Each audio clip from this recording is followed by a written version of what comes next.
ang gate bow. Yan. Tama-tama pang tanghali na po ang ano. So may dalang, anong dala-dala mo? Ang anong menu mo, Madam Sharon? Da tilapia. Ano, tilapiyang prito at saka ang panayang ginisa na may itlog. At saka yung talong na ano nila? Yung talong na hinarvest nila kahapon. Ay, wow. Tapos, bumili rin po kami ng pintura na katulad nito kasi hindi ako komportable sa ganitong kulay. Gusto ko ay pare-pareho lang.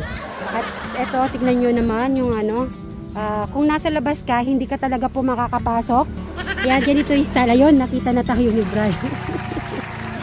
Ganito pala po may gate. Hindi basta makakapasok. O, diba?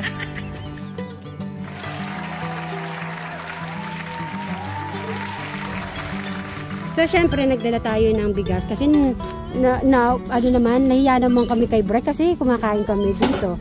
Pero pag ano naman, ayun, bit-bitin mo yung bigas. Yan, tsaka yung mga pintura natin.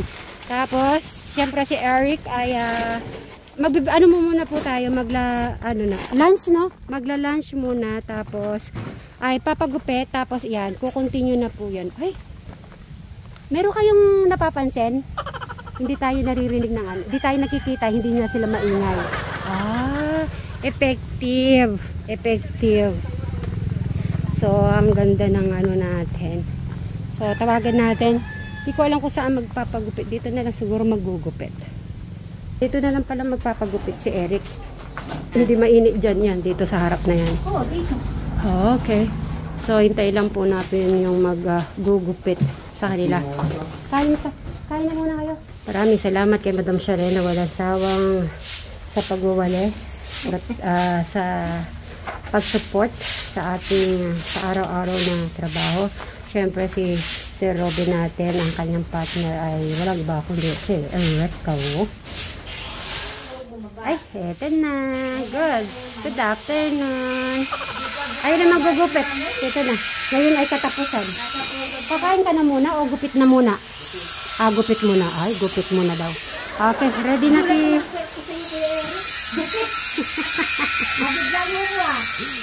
Oh, ako din nagulat. Oh, at least malakas na yung boses.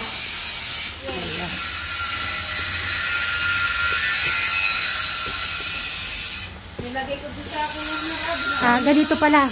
Hindi yung kalbo, yung dati niyang gupit. Yung Eric, anong gupit nga yung dati mo? Sige. Yung poging-pogi siya. Poging-pogi ka, Eric. Walang bahala.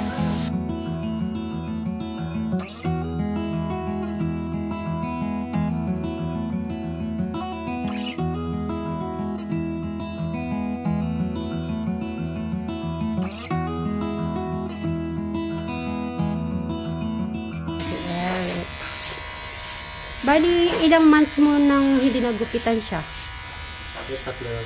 3 months? Ang tagal din pala, no? Wala.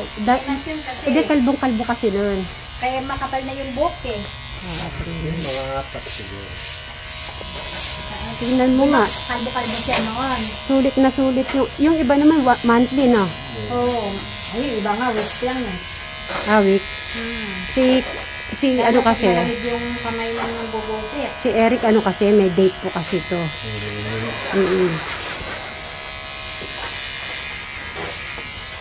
Taga-follow up ko naman yung mga viewers.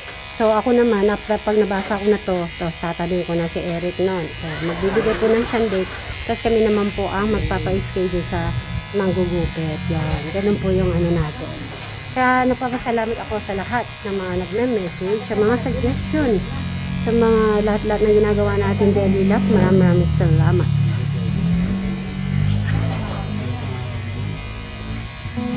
I know that you are having a hard time right now.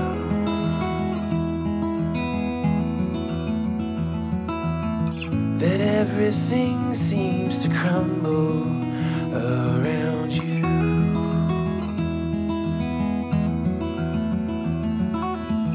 I know that you feel all alone in this world, but you have to put your trust into us and we will help.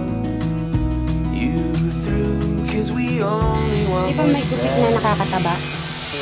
Yan, gusto ko yung nakakatabang gupit.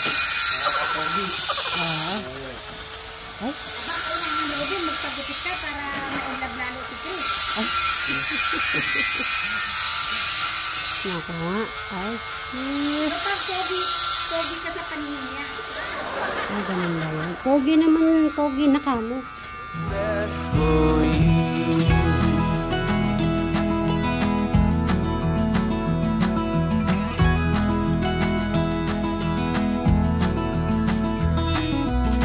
I know that you are having trouble believing right now that everything is gonna be alright.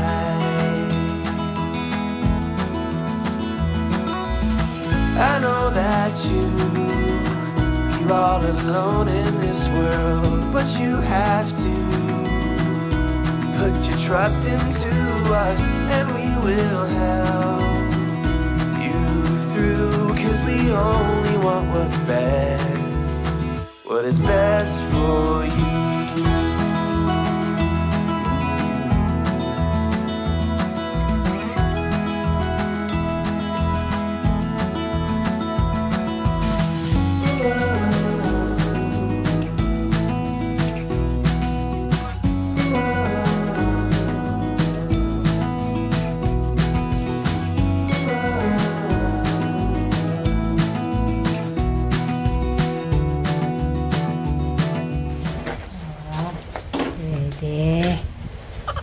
Kasi pag pinakalbo ko siya, pagagalitan na naman ako.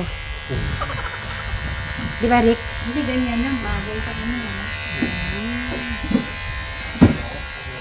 Brian na Brian. Ito, oh. Mechanic ito.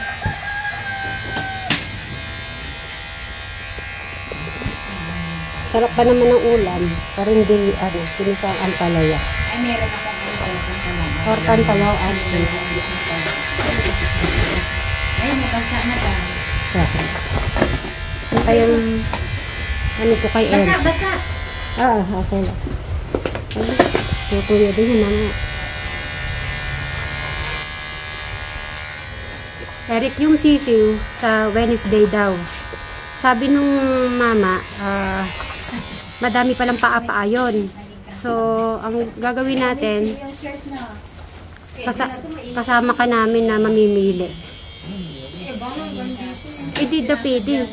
Kung sino daw mag-aalaga, kailangan kasama siya, di ba? Dito lang tayo, dito sa elementary. Ikaw kailangan pumili. Kung ano yung, kasi mayroon daw yun mahaba ang leeg, may mahaba ang paa. Kailangan ikaw yung magpipili kasi ikaw, malay mo, ikaw yung mga pagpapataba ng mga manok mo. Pag mataba pa sa kanya. Pag kumain yung manok, kumain ka din. Yes. Para sabay kayong tumaba. Madilim dito. Sumama ka, ikaw ang mamili. Ay, dapat pala dito. Pwede mo humarap siya. Dito na lang nakaharap. Sige, yan. Harap ka rin. Madilim pala tayo kanina pa pala. Yan. Nakapera pala niyan si Kuya Eric kasi yung piti niya. Halimbawa, darating sa Wednesday, ano na ba? Yung 100 pieces, magkano yun pag ano na? 100 pieces sa 30. Kano ba kaya? 30? 35. Hindi, pag alimbawa malaki na. Pagbebenta na siya. Malaki tubo. Malaki tubo natin, Eric. Talaga nung 80 pieces na kumita ako ng Ay, kumita ka? Oo naman. Siyempre pagka ikaw nag-alaga o pagka mayroong order. Hindi, syempre lilista namin ni Eric yung mga expenses. Syempre, yung expenses, out mo yung pagkain. Yung iinumin ng ano. Hindi ba pagka kitay pa lang, hindi gaano pang malakas. Pero pagka naglaki ka na yan. Ito ng mga 2 linggo. Yan.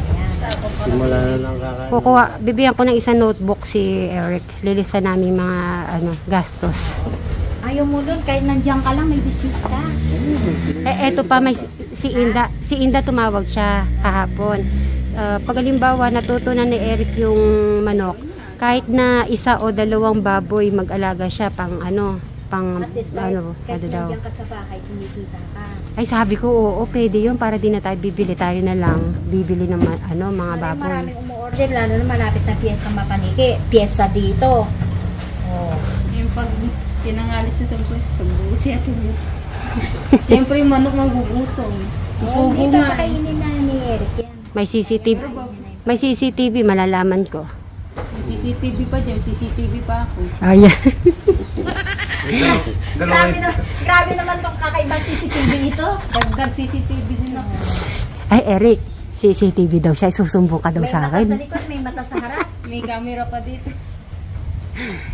Ang dami naman yung CCTV na yan. Ayan na. Ay, si Eric, bilib ako dyan. Hindi naman yung pababayaan yung ano, mga alaga niya. Malilibang tayo.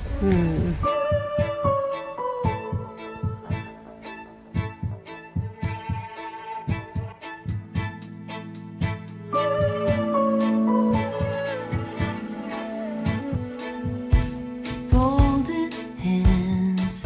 You could make this better if you wanted. I've never felt this room more haunted by what we had. One pull could make this all unravel. How far could our love really travel without connection there? Are you a believer in love that could last? Are you a believer in love that could last? When you call it a little sharper, I level up my armor and I'm careful what I show you. Fighting off resentment, I can hardly put my heart out when I'm looking over my shoulder. When did you fall out of my corner?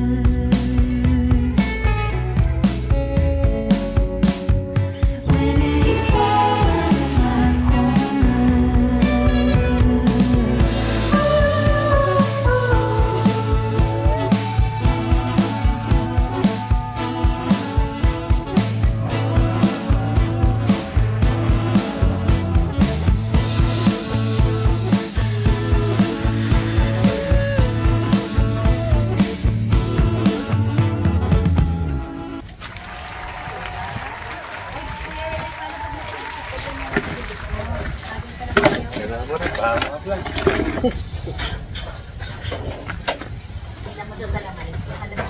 Makita mo naman. Siyempre, Kumain ka na muna. kayo. Pambal kami yan. Malapit-lapit na po mag-ani si Bri. Maybe this week, sabi niya mga kakausapin niya na siguro yung siguro yung tita niya muna at saka sila tito niya para sa pag-harvest ng kanyang palay. So bati-bati muna po tayo na magandang tanghali sa ating mga kasweet Marys, Katekra, mga Acharo, mga Brian Suba Vlog, Alexis Suba, Chris Agay, Cruz Suba, syempre Jolly Vlog. Magandang tanghali po sa ating lahat at maraming salamat po sa ating mga viewers na laging nagsubaybay sa ating mga video. Syempre, especially sa mga OFW po natin na walang sawang nanonood sa ating mga videos. Yan, maraming salamat po. Wow, green na green na. Yan. At least ano, pare-pareho na po yung kulay. So, ipapantay na po yung ayun. Papakita yung kabuuan niya. Ganyan. Oh. Tsaka ano po, mas okay po pala may ganyan siya. Pag dumadaan po kami dito, hindi na po masyado maingay. Yung mga ano po nila dito sa kabila. At least hindi rin po nai-istorbo both side. Aywa. Nagpatuloy na lang po si Madam Shoren and Sir Robin. At si Eric ay hinayaan na munang mag-day off ngayong araw. Kasi ang pinuntahan lang po namin talaga yung yung gupit para kay Eric. Kaya ano na po, tanghali na po talaga kami pumunta at nagdala po tayo ng food. Tapos dahil para naman hindi sayang pagpunta, so hinana yung pintura, bumili kami para may tuloy na to. Para mas maganda kasi hindi rin komportable ang aking isip pag apple green yung iba tapos yung green. Gusto ko ay pare-pareho. O, yun o. Yan ko kasi nailagay kahapon. Yan, apple green. Eh, hindi siya okay. Hindi siya pareho. Gusto ko talaga yung green na to. Yan. Yan siya. Dark green yan, di ba? Oo, dark green. Pag may sobra si Robin yun doon, yung linagay ni Eric. Yan. Bro, ano masasabi mo? Pure na ano na, pure green. Ganda. Ganda, no?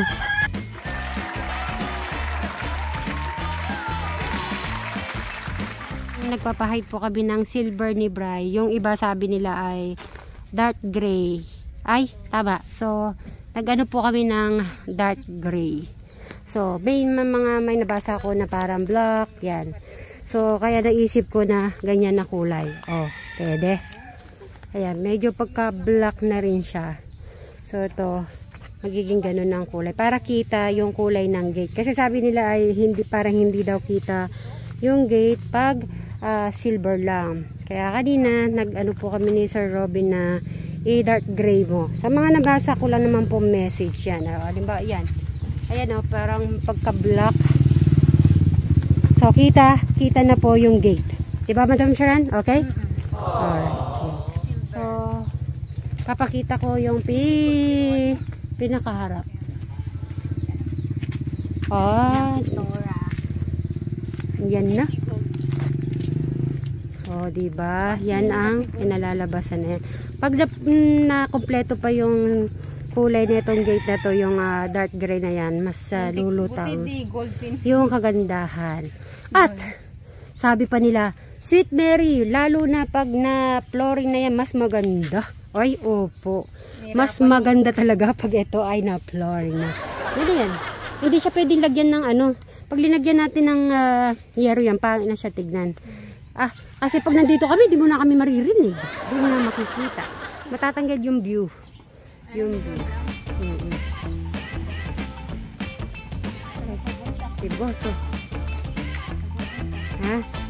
May pupuntahan lang kami. So, iiwanan ko na kayo. Ha? Nagko-complain yata si Crystal. Wala ka namang complain. Okay lang naman. Okay naman pala. So, ano ba gusto mong pasalubong? Pag, kung ano daw available. At least naiintindihan ni Crystal. So, ayan. So, mauna na kami ni Bryce, sila, Madam. Pagkatapos naman nila ay uuwi na din po sa